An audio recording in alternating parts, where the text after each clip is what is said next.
Abra sua Bíblia, amado, na primeira carta do apóstolo Pedro.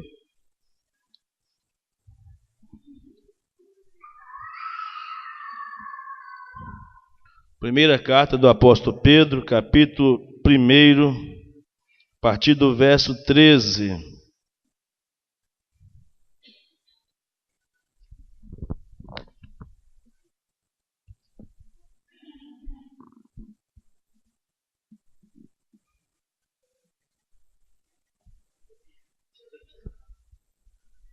Primeira carta de Pedro, capítulo 13. Eu vou ler todo o texto até o verso 25. Mas como queremos fazê-lo de maneira expositiva, não sei se chegaremos até o final do verso 25. Mas queremos ter um entendimento sobre a salvação, sobre o propósito da salvação nesta noite. Primeira carta de Pedro, capítulo 1, a partir do verso 13. Por isso, cingindo o vosso entendimento, sede sóbrios e esperai inteiramente na graça que vos está sendo trazida na revelação de Jesus Cristo. Como filhos da obediência, não vos amoldeis às paixões que tinhais anteriormente na vossa ignorância. Pelo contrário, segundo é santo aquele que vos chamou, tornai-vos santos também vós mesmos em todo o vosso procedimento. Porque escrito está: sede santos, porque eu sou santo.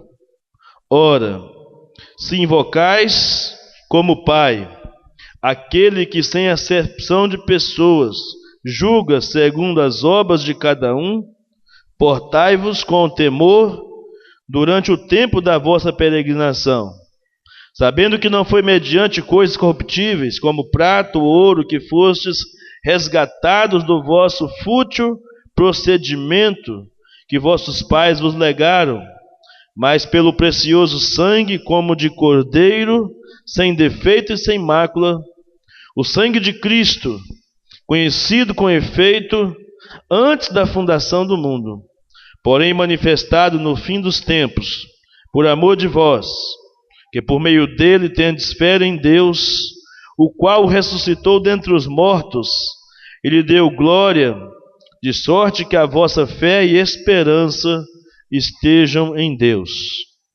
Tendo purificado a vossa alma pela vossa obediência à verdade, tendo em vista o amor fraternal não fingido, amai-vos de coração uns aos outros ardentemente, pois fostes regenerados não de semente corruptível, mas de incorruptível, mediante a palavra de Deus, a qual vive e é permanente. Pois toda carne é como a erva, e toda a sua glória como a flor da erva. Seca-se a erva e cai a sua flor, mas a palavra do Senhor, porém, permanece eternamente. Ora, esta é a palavra que vos foi evangelizada. Amém. Oremos. Nosso Deus, somos gratos pela Tua palavra. A Tua palavra é a verdade. E nós então queremos ser edificados e santificados por essa verdade. Ensina, Deus, os caminhos dos Teus estatutos. Dirige nossos passos por meio da Tua palavra. Nos dê um coração sincero e obediente ao Senhor. Nós possamos crescer no conhecimento da Tua vontade, no conhecimento de Cristo Jesus, nosso Senhor. Que o nosso coração esteja pronto nesta noite para receber a Tua palavra, em nome de Jesus. Amém e amém. Pode assentar os irmãos. Esse texto do apóstolo Pedro, em 1 Pedro 1, de 13 a 25, nos dá um direcionamento, uma explicação a respeito do propósito da salvação. Ou seja, por que nós fomos salvos? Ou por qual razão nós somos salvos? Analisando esse texto, observando o que o apóstolo Pedro diz aqui, irmãos, eu comecei a pensar que de fato não teria muito sentido sermos salvos e viver nesse mundo, sermos salvos e vivemos aqui do jeito que quiséssemos viver, para aguardar uma salvação que depois viesse na eternidade, ou uma salvação nos céus com o Senhor. Deus tem um plano de salvação que ele trabalha pelo menos em 3 etapas distintas. Ele tem um plano de salvação que atua no nosso passado, ele tem um plano de salvação que atua no nosso presente, e ele tem um plano de salvação que atua no nosso futuro. Então precisamos entender de modo linear a revelação de Deus no seu propósito salvífico daqueles que de antemão ele predestinou para a salvação. Quando nós falamos de um plano de Deus para a salvação no passado, estamos dizendo que aqueles que estão em Cristo Jesus foram libertos da culpa do pecado. Já não há mais condenação para os que estão em Cristo Jesus, nosso Senhor. Amém? Quando falamos de uma salvação no plano presente, estamos falando de sermos livres do poder do pecado. É aquilo que o apóstolo Paulo diz, que o pecado não terá mais domínio sobre vós. E quando falamos de um plano de salvação, do ponto de vista do futuro, estamos falando da glorificação. E a glorificação significa estar livre para sempre da presença do pecado.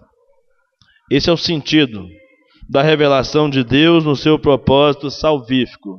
Mas, dentro desse processo, a salvação em primeira mão é um ato que acontece pela justificação, pela fé somente, mas ela se desenvolve por meio de um processo que nós chamamos, que a Bíblia chama de santificação. Então nós somos chamados para esse propósito. Aquelas pessoas que, quando você explica para ela o plano de salvação, ou quando você explica para ela o plano redentivo, ou o plano eletivo de Deus, o plano redentor de Deus do seu povo, e elas dizem assim: peraí, se o homem está salvo uma vez, salvo para sempre, significa então que esse homem pode fazer o que quiser, pode ir para o mundão, viver a vida do jeito que quiser, já que ele já está salvo, alcançou a salvação, pode fazer o que bem entender com a sua vida. Eu digo a essa pessoa: você ainda não entendeu nada de salvação. Você não entendeu o que a Bíblia diz sobre salvação. Em todos os momentos, quando a Bíblia fala de salvação e fala dessa eternidade da salvação, ela conjuga com o verbo presente da santificação.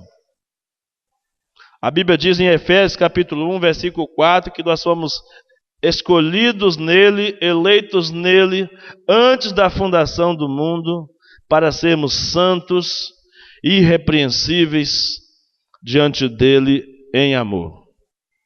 Em Romanos capítulo 8, versículo 29, salvo engano, ele diz que nós fomos predestinados para sermos conforme a imagem do seu Filho Jesus Cristo. Jesus Cristo é o nosso padrão, o nosso modelo de excelência. É a ele que devemos copiar, é ele que devemos imitar. Então não cabe àqueles que foram salvos, não cabe àqueles que foram alcançados pela graça entender menos do que isso. De que a salvação, de ter a garantia da salvação, não significa ter permissão para viver uma vida de pecado, uma vida longe da vontade de Deus, do propósito de Deus, para o qual nós somos chamados e nós somos salvos. É isso que precisa ser entendido por nós aqui. E o apóstolo Pedro, então, na sua primeira carta, ele inicia a sua carta fazendo alguns agradecimentos ao Senhor, e depois discorre aquilo que Deus fez. A obra da salvação preparada, determinada por Deus, da forma como Deus planejou, até o verso 12 do capítulo 1, o apóstolo Pedro se ocupa dessa coisa, de explicar o que Deus fez por nós. E depois, isso aí, os verbos no indicativo provam isso. Mas a partir então do verso 13, o apóstolo Pedro muda o sentido da linguagem usando verbos no imperativo, dizendo aquilo que nós devemos fazer consoante a salvação que recebemos do Senhor Jesus. Dos versos 13 até o verso 12, nós encontramos afirmações indicativas da ação de Deus na salvação. Mas do verso 13 em diante, nós encontramos exortações, imperativos divinos a respeito de como a salvação deve se viver na prática. Não é só um conhecimento, mas deve ser aplicado na prática. O conhecimento que recebemos do Senhor. Então o apóstolo Pedro, no primeiro momento, aí antes do verso 13, ele relaciona a santidade na vida cristã como uma descrição ou uma evidência da finalidade da salvação, para que nós fomos salvos. Se antes o apóstolo Pedro havia afirmado os princípios, as principais doutrinas da graça, nós encontramos nos versos de 3 a 12 a manifestação ou a declaração das doutrinas da graça, como da eleição, da expiação, da regeneração, da santificação. Agora o apóstolo Pedro nos chama para de aplicar na prática esse conhecimento que recebemos da obra redentiva, da obra salvadora de Cristo. E as doutrinas da graça, as doutrinas da salvação devem ser a base, o fundamento para um viver em santidade, para um viver em obediência a Cristo Jesus, nosso Senhor. E nós encontramos no texto, irmãos, basicamente 3 tópicos principais. Provavelmente o tempo não nos permita falar sobre os 3, mas aqui nós encontramos bem clara essa divisão com o apóstolo Pedro sobre o propósito da salvação. O primeiro deles, ele diz sobre uma vida, que a salvação consiste em viver uma vida de santidade. Dos versos 13 até o verso 16 é melhor explicado esse estilo de vida que ele espera de nós. Dos versos 17 até o verso 21, o apóstolo Pedro diz que esta vida de santidade deve ser vivida de forma reverente diante do Senhor. E por fim, toda essa obediência, toda essa santidade deve redundar ou resultar numa vida de amor e de fundamentação nas Escrituras sagradas. Ele termina dizendo: olha, seca-se a erva, murcha-se a flor, mas a palavra do nosso Deus permanece para sempre. E tudo que vocês ouviram até aqui é a palavra que foi evangelizada a vocês. É o que vocês receberam de Deus. É o que o apóstolo Pedro está reafirmando aos seus leitores. Pois bem, no primeiro tópico da vida de santidade abordada pelo apóstolo Pedro, nós vimos aqui nos versos anteriores, voltando um pouco, no verso 9, aqui olha só o que está aí no verso 9.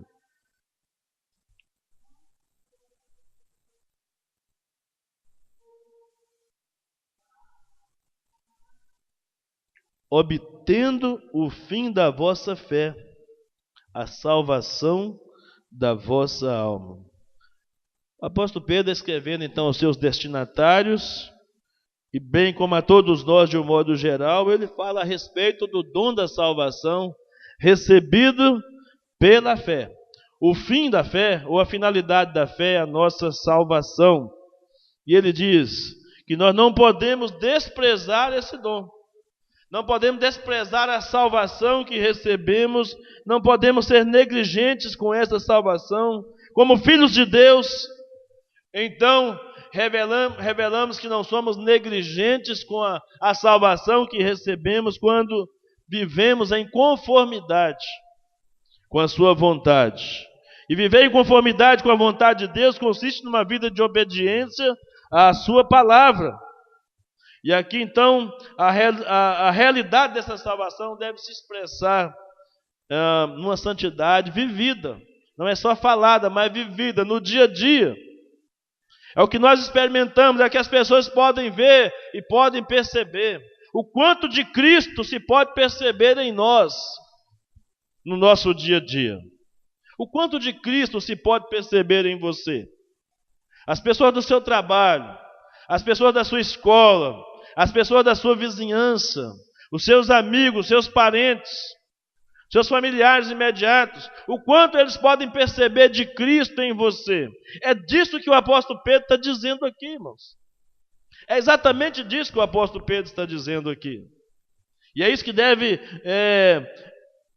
passar pelas nossas mentes, passar pelo nosso coração, nortear a nossa existência, essa preocupação em viver a vida que agrada a Deus, a viver uma vida de santidade. Então, no primeiro momento, no verso 13, o apóstolo Pedro diz: por isso, ou portanto, como diz outra tradução, cingindo o vosso entendimento, sede sóbrios e esperai inteiramente na graça que vos está sendo trazida na revelação de Cristo, ou de Jesus Cristo, ou de Cristo Jesus. Ou seja, esse portanto aqui diz tudo. Revela que há uma continuidade, que não basta você simplesmente ter um conhecimento doutrinário, se você não aplica a doutrina na sua vida. Não basta ter um conhecimento das Escrituras, se essas Escrituras não vivem em você, se não se percebe os efeitos dessas Escrituras sagradas na sua vida. De que vale você ler? Assim também os filósofos leem, os sociólogos leem a Bíblia, os ateus leem a Bíblia, os incrédulos, os ímpios leem a Bíblia. Mas o que isso transforma, o que isso muda a vida dessas pessoas? E você, de que forma está usando a palavra de Deus? Essa palavra que o apóstolo Pedro diz que foi evangelizada a vocês, foi ensinada, pregada, anunciada. De que forma isso está sendo aplicado ao seu coração? Então o apóstolo Pedro vem com uma série de imperativos, uma série de exortações, instruindo os leitores e todos os cristãos de um modo geral a viver uma vida que traga glória para Deus, uma vida de santidade. E aí, alguns destaques importantes para nós aqui. Para vivermos em santidade, é necessário dispormos a mente. Por isso, essa preposição, portanto, ou por isso, anunciada aqui no texto, dá um indicativo de que você, por causa destas coisas, por causa dos ensinamentos que você recebeu, você tem que estar pronto, com a mente disposta. O que o apóstolo Pedro está ligando agora à salvação recebida com uma vida de santidade, como expressão dessa salvação recebida em Cristo Jesus. Ele toma como base a salvação recebida pela fé em Cristo para exortar os leitores e a cada um de nós como ouvintes e leitores da palavra de Deus da sua época e também a nós nessa geração. A cingir os lombos, é o que Pedro diz, cingir os lombos do nosso entendimento, ou cingir o nosso entendimento. Ao pé da letra, o verso diz, cingir os lombos com o vosso entendimento. Irmãos, é uma metáfora que Pedro usa, que era muito comum naquela época, mas não é muito usado, poucas pessoas talvez entenderiam, ou assim de imediato, simplesmente lendo ou passando os olhos rapidamente pelo texto, poderia entender o que significa isso. Eu não sei se você está atento, mas os lombos aqui é a cintura, a região da cintura, a região do tórax, melhor dizendo aqui. E sabe o que guarda essa região? Os órgãos vitais. Está dizendo, olha, sua vida depende disso, de você proteger bem, de você proteger bem a sua vida de um modo geral. E ele está dizendo, proteger o entendimento. Mas não é só simplesmente do ponto de vista físico, mas é muito mais do que o entendimento de uma proteção física, descrita aqui pelo apóstolo Pedro. aqui, aquilo que era na antiguidade, né, a ideia de uma túnica, de uma roupa que era usada, uma peça larga, que para participar de algumas guerras, de algumas competições, era preciso amarrar um cinto, né, nessa região aí, para que a pessoa ficasse à vontade, não tropeçasse, não tivesse nenhum tipo de impedimento e, acima de tudo, que pudesse cobrir o seu corpo de maneira que ficasse protegido. Essa região abdominal aí, chamada de lombos, nas escrituras sagradas. Então era colocado, de acordo com o costume da época, era colocado uma capa, e um cinto era colocado também para amarrar essa capa aí, para dar maior proteção, e maior firmeza, maior destreza, para que a pessoa não atrapalhasse os seus movimentos, no trabalho, na guerra, na defesa, na sua mobilidade, que não tivesse nenhum tipo de impedimento na sua mobilidade de um modo geral. Aí a pergunta que fica, o que isso tem a ver com a salvação, o que isso tem a ver com a santidade? Pedro está dizendo, olha, cinja os lombos do vosso entendimento, de modo que não tenha nada que impeça você de caminhar com Jesus. Quais são os impedimentos? Em outras palavras, Pedro está dizendo, esteja preparado. Cingir os lombos do entendimento significa estar preparado. Eu estava ouvindo um pregador falando sobre esse texto, ele está dizendo, olha, era mais ou menos, ele usou a seguinte expressão, um dia com muito calor, e um policial está nas ruas, e de repente ele decide dar uma relaxada, tirar as suas botinas, tirar o seu capacete, tirar o seu cinturão de revólver, botar no canto, ficar debaixo de uma sombra, curtindo aquela sombra gostosa num dia de muito calor, e de repente alguém grita, pega ladrão! Até que ele veste todo aquele equipamento de novo, o ladrão já foi. Não estava preparado adequadamente. Cingir os lombos, ou cingir-se do vosso entendimento, na linguagem do apóstolo Pedro, significa estar devidamente preparado. Tem alguma coisa que pode surpreender você? Tem alguma situação da vida, algum ataque de Satanás, alguma tentação que possa surpreender você? São ameaças a uma vida de santidade. Diante das ameaças de uma vida de santidade, o apóstolo Pedro nos recomenda, estejais preparados. Cingir os vossos lombos com entendimento significa que estejais preparados para qualquer tipo de situação que possa surgir. Um pouquinho mais adiante, no capítulo 3, versículo 15, ele vai dizer, olha, estejais sempre prontos, sempre preparados para responder com mansidão. Responder com mansidão a todo aquele que perguntar a razão da esperança que há em você. Como é que você vai estar preparado? Se você está distraído na sua vida espiritual, se você não está preocupado com as disciplinas espirituais, não está lendo a sua Bíblia, não está orando, não está vindo à casa, ao templo para ter comunhão com Deus, comunhão com os irmãos, não está testemunhando da sua fé, não está treinando o seu testemunho ao testemunhar da sua fé diariamente, então de repente você pode ser surpreendido. E aí Pedro diz, tende o vosso lombo cingido, o vosso entendimento cingido. Os lombos aqui do entendimento, como eu disse aqui, numa linguagem figurativa que Pedro está usando aqui. Entendimento faz referência à nossa mente, ao nosso conhecimento que temos recebido. De que forma você tem recebido a palavra de Deus e de que forma você tem guardado a palavra de Deus no seu coração. O salmista no Salmo 119, verso 1 diz, guardei a tua palavra no meu coração, para eu não pecar contra ti. Eu costumo dizer, irmãos, que toda vez que eu peco, e eu peco, toda vez que você peca, e você peca, nós somos pecadores. É porque faltou palavra. Ou faltou o recurso da própria palavra, ou a disciplina de obedecer a palavra que foi guardada em nosso coração. De alguma forma, houve um impedimento.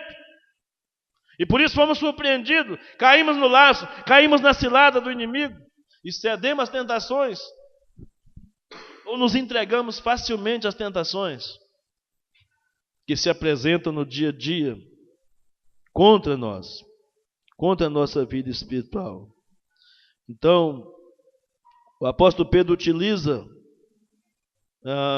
dessa metáfora, né, de cingir os lombos, ou de cingir o vosso entendimento, no sentido que deveríamos pensar em algo de antes, preparado de antemão, tirarmos conclusões apropriadas das situações que se apresentam a nós. Então ele diz, devemos estar com a mente preparada, disposta, pronta para agir a qualquer momento, para colocar em prática tudo que ouvimos. E aqui ele faz uma referência ao que já foi dito nos 12 versos anteriores. Tudo que nos foi ensinado a respeito da doutrina da salvação é para fortalecer a nossa vida espiritual, de modo que seja um incentivo para nós, para vivermos uma vida de santidade. O conhecimento da doutrina da salvação deve ser um incentivo para vivermos uma vida de santidade. Entendimento aqui, portanto, irmãos, se refere ao modo pelo qual nós nos relacionamos com Deus e com a sua palavra. O modo como você se relaciona com Deus vai determinar o seu modo de conduta, de comportamento, o seu modo de agir. Por isso está dizendo aqui lá no verso 15, ele diz, pelo contrário, segundo é santo aquele que vos chamou, tornai-vos santo também vós mesmos em todo o vosso procedimento. Um relacionamento correto com Deus vai fazer com que você tenha um comportamento correto também, diante de Deus e diante dos homens, de um modo geral. Então, se a nossa mente estiver bem disciplinada, livre de qualquer coisa que possa servir de obstáculo, que é isso que significa cingir o vosso entendimento, é livrar-se das coisas que podem se tornar obstáculos para a sua caminhada. Viveremos então uma vida cristã pautada nas Escrituras Sagradas e uma vida que glorifique ao Senhor. Se nós estivermos assim determinados, vigilantes, certamente aquilo que Paulo diz em 1 Coríntios 10, 31, será realidade. Quer comais, quer bebais ou façais qualquer outra coisa, fazei tudo para a glória de Deus. Será uma realidade.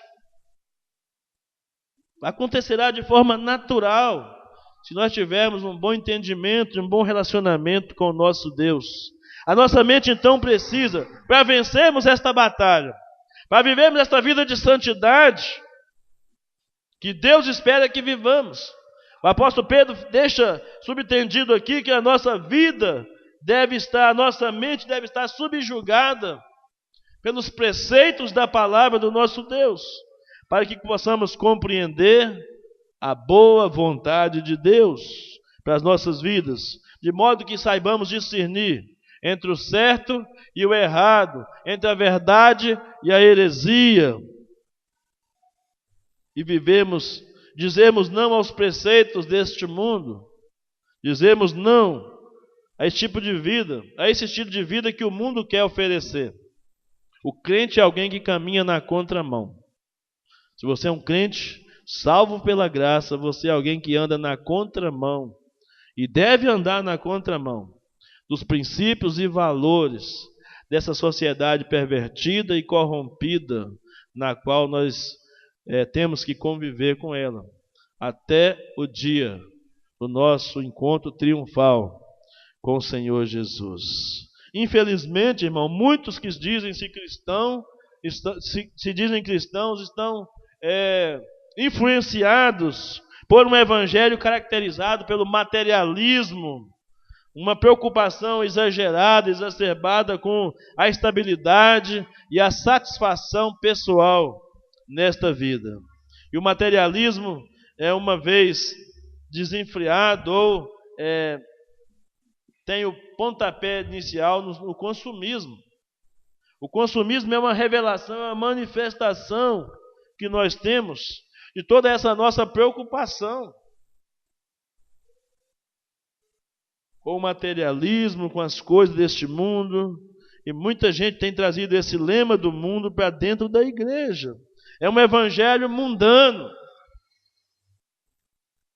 Esse evangelho que nós estamos vivendo em nossos dias está muito longe daquilo que é a proposta do apóstolo Pedro nesse texto aqui, irmãos. O que Pedro está dizendo nesse texto que nós lemos não tem nada a ver com o evangelho que se vê. Essa preocupação exagerada com o ter, muito mais do que com o ser, é um problema sério que nós estamos enfrentando e atravessando em nossos dias. O evangelho mundano, alguns têm como slogan: eu tenho que ter isso e aquilo de qualquer maneira. Eu vou lutar, vou trabalhar. Tem gente que não trabalha no Brasil, mas vai para fora trabalhar e trabalha manhã, tarde e noite. E vive de forma miserável em outros países, para adquirir algum tipo de bem material, para depois gastar ou deixar para alguém. Sem nenhum sentido a vida de muitas pessoas. Aquela luta para conquistar, o desejo de ter neste mundo aquilo que é profetizado para os céus. As pessoas querem experimentar na terra e diz: eu só serei feliz se eu tiver muito dinheiro. Eu só serei feliz se eu tiver um belo casamento, uma boa formação, uma boa saúde. As pessoas vão colocando os princípios, os valores que para eles são importantes, longe do padrão e da vontade de Deus. Quer dizer, amados, que todo materialismo é pecado. A motivação pela estabilidade, satisfação pessoal não são pecados em si, mas acaba se tornando deuses na vida das pessoas. Essa preocupação exacerbada, exagerada, essa motivação se torna pecado quando a nossa mente se torna, o foco da nossa mente está o tempo todo nisso, querendo chegar ao topo, querendo chegar a padrões de excelência além das nossas necessidades. A Bíblia diz em Filipenses capítulo 4, versículo 19, que Deus tem um compromisso com as nossas necessidades. O nosso Deus suprirá as nossas necessidades segundo as riquezas da sua glória. Ou seja, mais do que pedimos ou pensamos, como diz o apóstolo Paulo em Efésios 3:20. Mas isso é com Deus, amado. Não é comigo nem com você. É com Deus essa questão. A nossa questão é simplesmente obedecer e viver em conformidade com a vontade dele. Toda vez que o desejo de ter, o desejo de conquistar, o desejo de ter estabilidade econômica, social, todo o desejo de satisfação pessoal estiver maior do que a nossa vontade de servir e amar a Deus e de dedicar as coisas do reino de Deus, quando essas coisas se tornam mais prioridade para nós do que as coisas espirituais, nós estamos com os valores errados. Ainda não entendemos plenamente a doutrina da salvação, porque ela não está sendo manifestada na nossa vida de santidade e de apego e apreço pelas coisas espirituais. O apóstolo Paulo, escrevendo aos Coríntios, no capítulo 15, verso 19, ele diz: se esperarmos por Cristo somente nesta vida, somos mais miseráveis de todos os homens. Em Colossenses capítulo 3, de 1 a 3, Paulo diz: pensai nas coisas que são do alto, dos céus, e não nas coisas que são da terra. Em Mateus capítulo 6, salvo engano, Jesus disse que não devemos juntar tesouro na terra, juntar tesouro no céu. Tesouro na terra, o ladrão rouba, a traça e a ferrugem consome, traz angústias, faz a gente perder o sono, faz a gente deixar de confiar no Senhor. E dentro de um contexto assim, quando o rico ou o mancebo de qualidade abandonou a proposta de seguir a Cristo, Jesus disse que é mais fácil um camelo passar no fundo de uma agulha do que um rico entrar no reino dos céus. Como é que só pobre vai se salvar? A Bíblia não está dizendo isso, mas está dizendo que todo aquele que confia nos seus bens vai perecer. A Bíblia diz. Esse é o sentido. E o apóstolo Pedro certamente ficou um pouco preocupado, embora fosse pobre. O mais pobre era o apóstolo Pedro dos discípulos. Ele disse, se é assim, então quem é que pode se salvar? E Jesus disse, aquilo que é impossível para os homens, é possível para Deus, porque a salvação pertence ao Senhor. Jonas capítulo 2, versículo 9. A salvação pertence ao Senhor. Então, irmãos, toda preocupação exagerada pela estabilidade tem corrompido, tem desvirtuado a mente e o coração de muitos crentes que têm vivido só por aqui e agora. A igreja perdeu o referencial de eternidade, de volta de Cristo. Eu fico lendo os textos do apóstolo Paulo e eu percebo que ele tinha uma grande expectativa de que Cristo voltasse em seus dias. Em vários momentos ele deixa isso claro. Na carta aos Tessalonicenses, ele falando sobre a volta de Jesus, e depois nós os que ficarmos vivos, porque ele estava cumprindo o propósito de Deus para a sua vida na sua geração. E é o que Deus espera de cada um de nós, que nós cumpramos o propósito de Deus para nossas vidas em nossa geração. Vivamos para a glória de Deus, uma vida que agrada ao Senhor. Por isso que o apóstolo Pedro, escrevendo esta carta, diz aos irmãos, em primeiro lugar, você precisa ter o seu entendimento cingido. Ou seja, você precisa estar pronto, preparado, para não ser surpreendido hora nenhuma na sua vida espiritual. E continuando, ele diz que para viver uma vida de santidade é necessário ser sóbrio. Sede sóbrios. Se os cristãos devem cingir o entendimento no sentido de estar com a mente preparada, a vida preparada, disciplinada, disposta para viver a salvação que recebeu do ensinamento, agora disposta a viver na prática, Pedro agora diz que eles devem estar sóbrios. Ser sóbrio significa ter domínio próprio. Ser sóbrio significa ter autocontrole. Ser sóbrio significa ter equilíbrio. É isso que Pedro está dizendo aqui. O crente não pode ser uma pessoa desequilibrada. O ensinamento que você recebe a respeito da salvação não pode desequilibrar a sua vida. Pelo contrário, deve colocar você nos trilhos da vontade de Deus. Porque a ideia aqui de sobriedade, que está dizendo, o contrário da sobriedade é embriaguez. E embriaguez significa a perda total do controle. Mas na linguagem original, ou nas línguas originais, a ideia aqui, que Pedro está advertindo os irmãos a não perderem o controle, é que tem mais coisas que podem embriagar o homem do que o álcool. A ganância, a vaidade, dinheiro, os bens materiais, a busca pelo prazer sexual, são coisas que podem dominar a mente e o coração das pessoas, de tal maneira que a pessoa perca o equilíbrio da vida, se entregue, se jogue nessa vida, sem nenhuma preocupação em agradar o coração de Deus.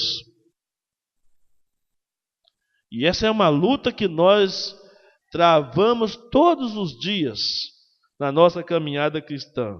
Essa é uma luta que precisamos vencer todo dia.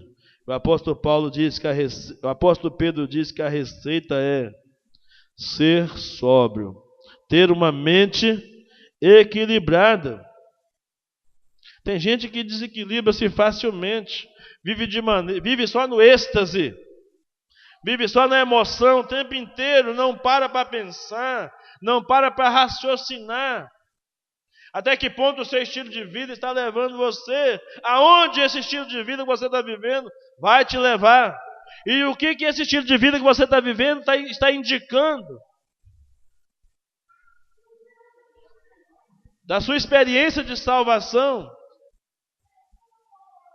com o Senhor. Ser sóbrio significa ser constante. O apóstolo Paulo, escrevendo lá em 1 Coríntios 15, salvo engano 59, 58, ele diz assim: sede firmes e constantes. Firmeza e constância devem estar o tempo inteiro na pauta da vida do cristão.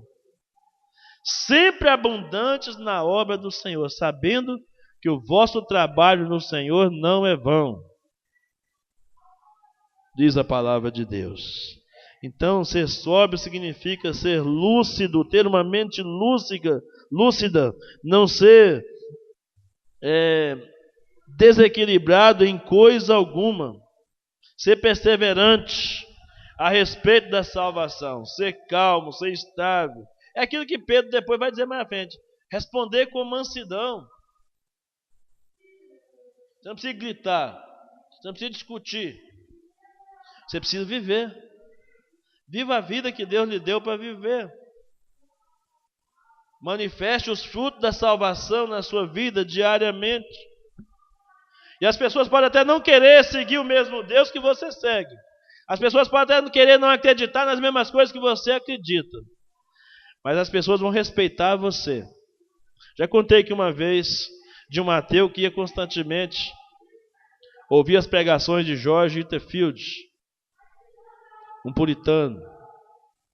E o bêbado e o ateu ia lá sempre ouvir alguém: mas você não é ateu, fulano? Você vai lá assistir as pregações daquele pregador? Você não acredita naquilo? E ele disse: eu não acredito, mas ele acredita. E quando alguém prega o que acredita e vive o que acredita, é muito bom de se ver e de se ouvir. Não sei que tipo de impressão você passa com a sua vida para as pessoas. Embora não vivamos de aparência, mas a nossa vida diária, o nosso relacionamento diário com as pessoas é um reflexo diário do nosso relacionamento, das convicções do nosso coração. E a isso Pedro está chamando a nossa atenção aqui, amados. É isso que é o sentido do ser sóbrio apresentado aqui pelo apóstolo Pedro. O comentarista John MacArthur, ele diz que o cristão sóbrio deve ser responsável de modo correto por suas prioridades e não deixa se embriagar pelas distrações deste mundo. Não obstante, é bem verdade que o falso evangelho mundano, que corrobora o materialismo e a preocupação com a estabilidade e satisfação pessoal e todas as suas outras falsas doutrinas, são um tipo de droga que tem entorpecido muitos cristãos verdadeiros, os quais são cristãos incautos e sem discernimento espiritual, diz John MacArthur. Os prazeres do mundo são como bebida alcoólica. A pornografia, a fornicação, o sexo fora do casamento, o adultério, a desonestidade, as baladas e as orgias são como drogas também que têm entorpecido muitas pessoas nessa vida. Até cristãos verdadeiros são enfraquecidos por negligenciar as disciplinas espirituais e se tornam vítimas fatais dessa embriaguez satânica e mundana, de tudo aquilo que distorce a verdadeira vida do cristão. O cristão verdadeiro que é entorpecido pelo falso evangelho pode ter o seu entendimento elucidado pelo Espírito Santo, para que o conhecimento verdadeiro do evangelho o liberte dessa droga chamada de falso evangelho. E ele então viva de modo agradável e seja restaurado, desviado. Esse cristão que foi desviado, entorpecido O evangelho verdadeiro tem o poder de resgatá-lo, restaurá-lo, trazer de volta a sobriedade, estabelecer novamente um ponto de comunhão com a igreja de Cristo e com o próprio Cristo. A Bíblia diz que certamente Deus não abandona os que são seus. Deus cuida dos seus. Ele cuida de mim, Ele cuida de você. Aqueles tempos de loucura, de pouca sobriedade de nossa parte, o Senhor cuida de nós. Nos coloca de novamente nos trilhos do caminho da santidade. Por último, como eu já previ aqui, não daria para observar todos os tópicos, mas pelo menos nesse texto em especial, o apóstolo Paulo disse que uma vida de santidade, o apóstolo Pedro, disse que para uma vida de santidade é necessário um esperar na graça. Então Pedro pontua aqui 3 coisas muito importantes: cingir o entendimento, estar preparado. Ele diz: ser sóbrio é manter o equilíbrio da vida cristã. E em terceiro lugar ele diz: esperar na graça. Ele diz o texto: por isso, cingindo o vosso entendimento, sede sóbrios, esperai inteiramente na graça que vos está sendo revelada, está sendo trazida na revelação de Jesus Cristo. Então, depois de Pedro insistir que os cristãos devem ser vigilantes e equilibrados, de terem uma mente livre de qualquer perturbação, uma mente livre de qualquer inclinação para as coisas deste mundo, para as coisas que o faz longe da salvação ou dos princípios da salvação estabelecidos pela palavra de Deus. Pedro agora diz que eles devem depositar toda a esperança que possuem na graça do Senhor. O verbo esperar aqui, na língua original, tem um sentido de depositar toda a esperança. Então ficou como que uma redundância quando ele diz esperar inteiramente, esperar completamente, esperar inteiramente, você não ter nenhuma brecha de dúvida no seu coração. É um descansar na presença, é um descansar na vontade de Deus. O que Pedro está dizendo aqui, irmãos, é que cristãos que foram salvos, que já receberam a salvação, aparentemente, essa salvação é parcial, porque ela se concretizará de modo total no âmbito da glorificação. Nós estamos sendo salvos, mas ao mesmo tempo a Bíblia diz que já é uma salvação concluída. Os verbos lá no capítulo 8 de Romanos estão todos no passado. Predestinado, chamado, justificado e glorificado. Já obra completa e total do Senhor. Mas aqui agora, enquanto vivemos, há uma manifestação dessa vida de salvação, dessa vida de santidade que recebemos.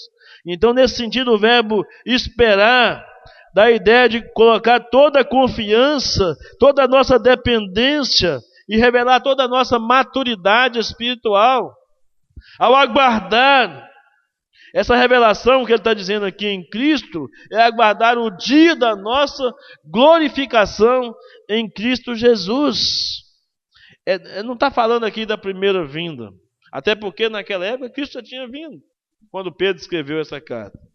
Há uma menção clara aqui sobre a segunda vinda de Cristo. Tito, no capítulo 2, de 10 a 13, nos dá uma ideia de que a plenitude da salvação chegará quando o nosso corpo for livre da presença do pecado e tivermos um corpo glorificado, à semelhança do corpo de Jesus. Tito diz que olhar para a volta de Cristo fortalece a fé, a esperança em tempos difíceis e concede mais graça de Deus sobre nós.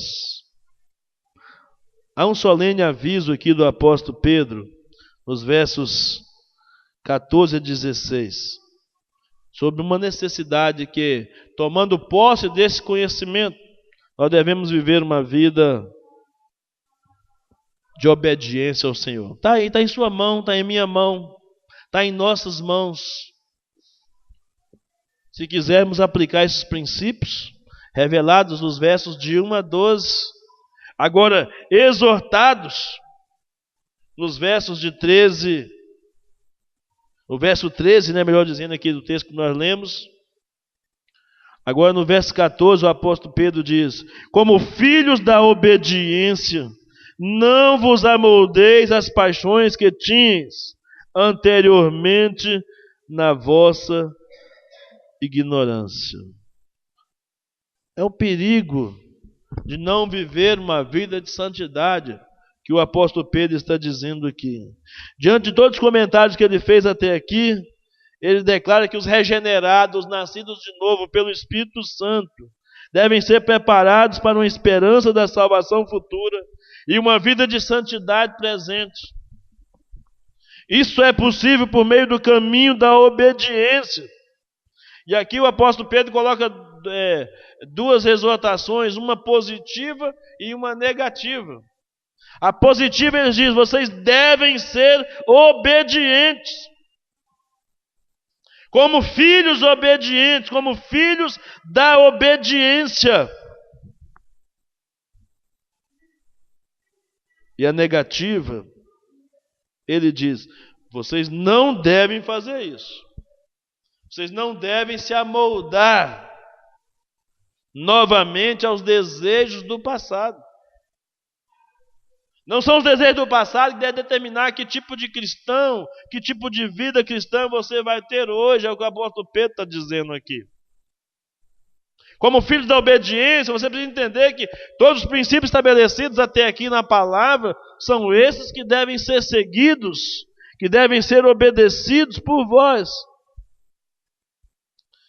Então, ser filho da desobediência, o sentido que o apóstolo Pedro está dizendo aqui, irmãos, é alguém que tem como característica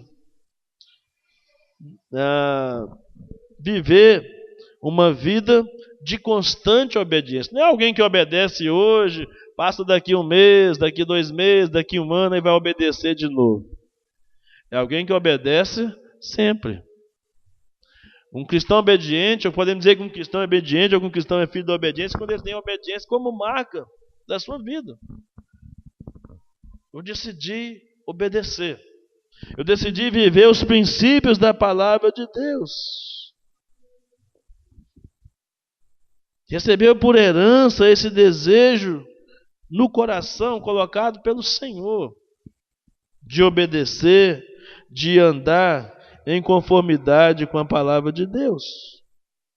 Ou seja, não vou viver mais. É uma determinação, é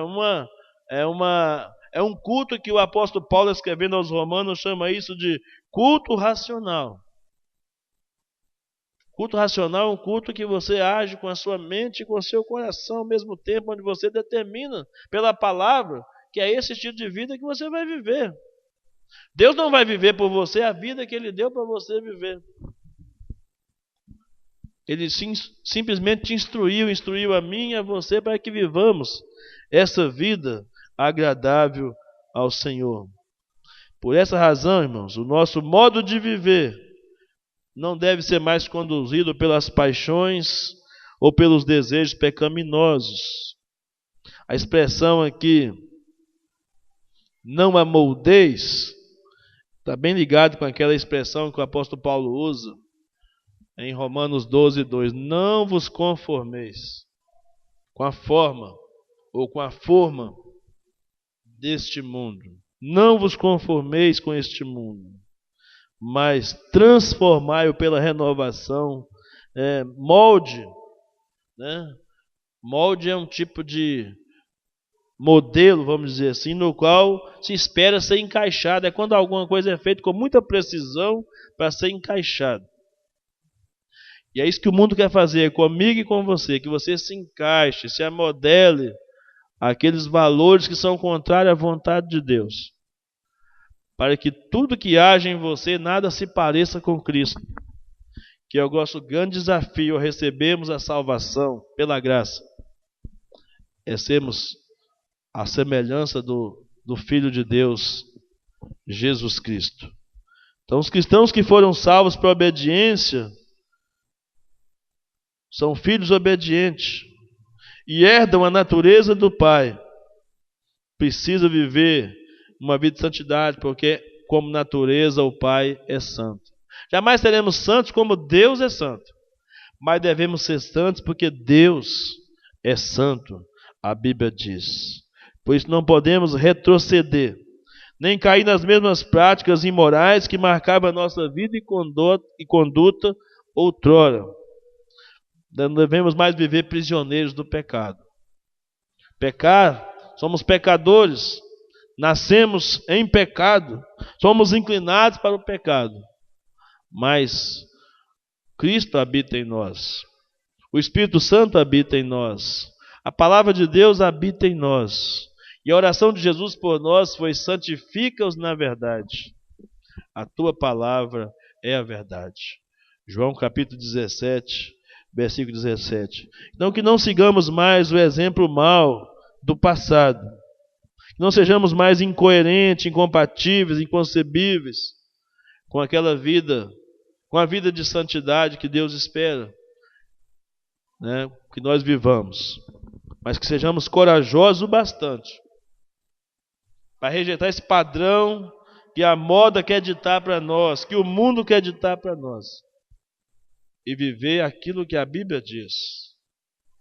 Rogo-vos, pois, irmãos, pelas compaixões de Deus, que apresentei os vossos corpos em sacrifício vivo, santo e agradável a Deus, que é o vosso culto racional.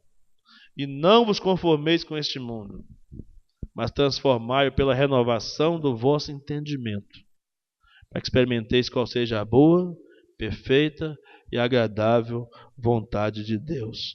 Ao invés de sermos influenciados, sejamos influenciadores nesse mundo perdido, pervertido e corrompido.